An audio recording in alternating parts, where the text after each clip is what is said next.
across the Ravi river near village Bajoli in Himachal Pradesh. Here we can see the terrain and location of the dam. Let us take you through the process of constructing the dam. Before the construction begins, the river flow needs to be diverted to make excavation and construction activities possible at the dam location.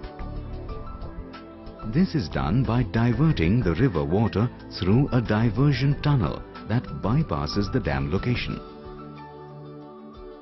Excavation inside the diversion tunnel is carried out by drill blasting using a 2-boom hydraulic drill.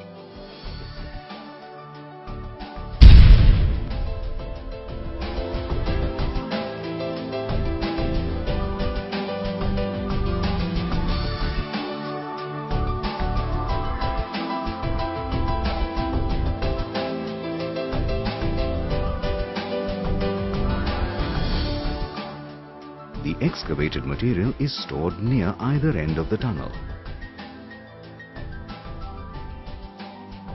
The diversion tunnel is excavated from both the upstream as well as the downstream ends, gradually progressing towards each other.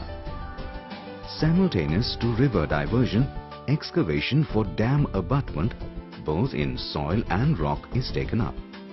Excavation is carried out with a small excavator and 1-boom hydraulic drill.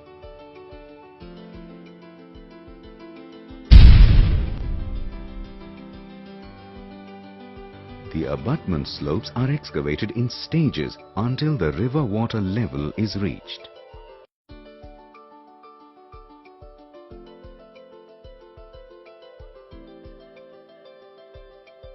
The excavated material is stored on either bank for further use in coffer dam construction.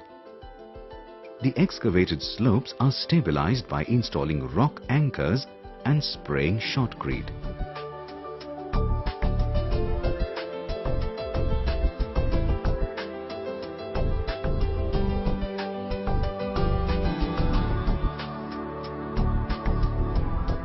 Upstream and downstream closure dikes are constructed using the excavated material by the end-on method. Dikes divert the river flow through the diversion tunnel at upstream and prevent the downstream water going back to the dam site. Upstream and downstream coffer dams are then constructed using the material excavated from the abutment slopes and the diversion tunnel. Water between the coffer dams is pumped out to expose the river bed. Further excavation is now carried out up to the dam foundation level. Simultaneously, tower cranes, batching plant, wet belts and other construction facilities are erected at appropriate locations. Let us now understand in detail the trajectory of material movement involved in the process of building the dam structure. Dumper trucks travel via an approach road to the aggregate silos and dump the crushed aggregates in the respective silos.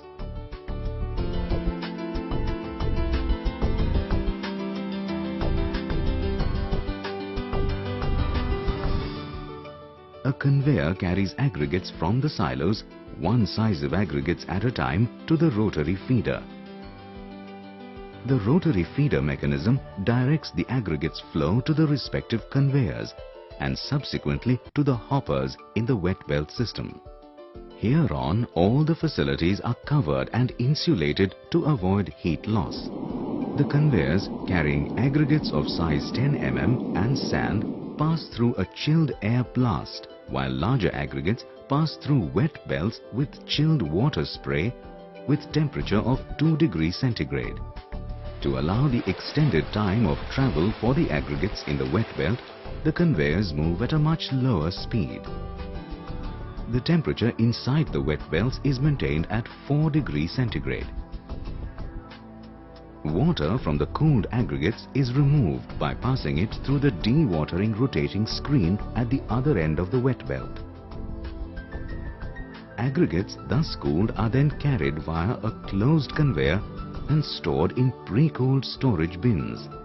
A strike plate mechanism installed over the conveyor directs the aggregates to fall in appropriate storage bins. Aggregates from pre-cooled storage bins are now carried via a closed conveyor to the batching plant weighing mechanism and further for mixing. At the batching plant, aggregates are mixed with cement coming from the cement silos and chilled water in the required proportions to make a concrete mix of the desired consistency. The concrete thus made is transferred into the concrete bucket placed on a truck that carries it to the dam location.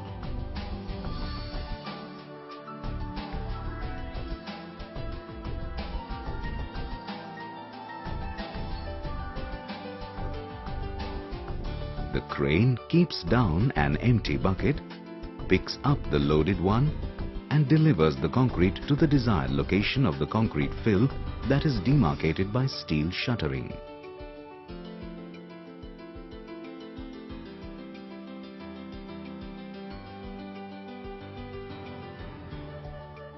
A concrete vibrator is used to ensure that the pour is even and free of air bubbles.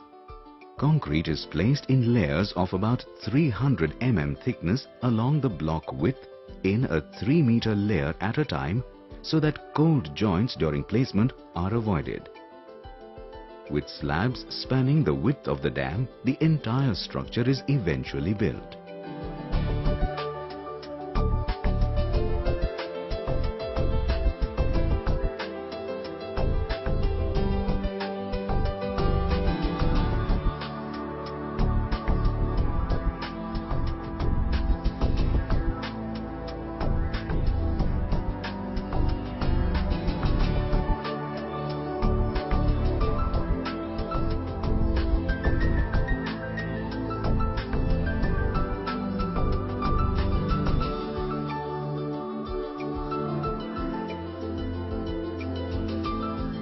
Temporary structures like dikes and cofferdams at upstream get submerged underwater, while the downstream structures are removed after completion of the structure. What we see now is the completed dam.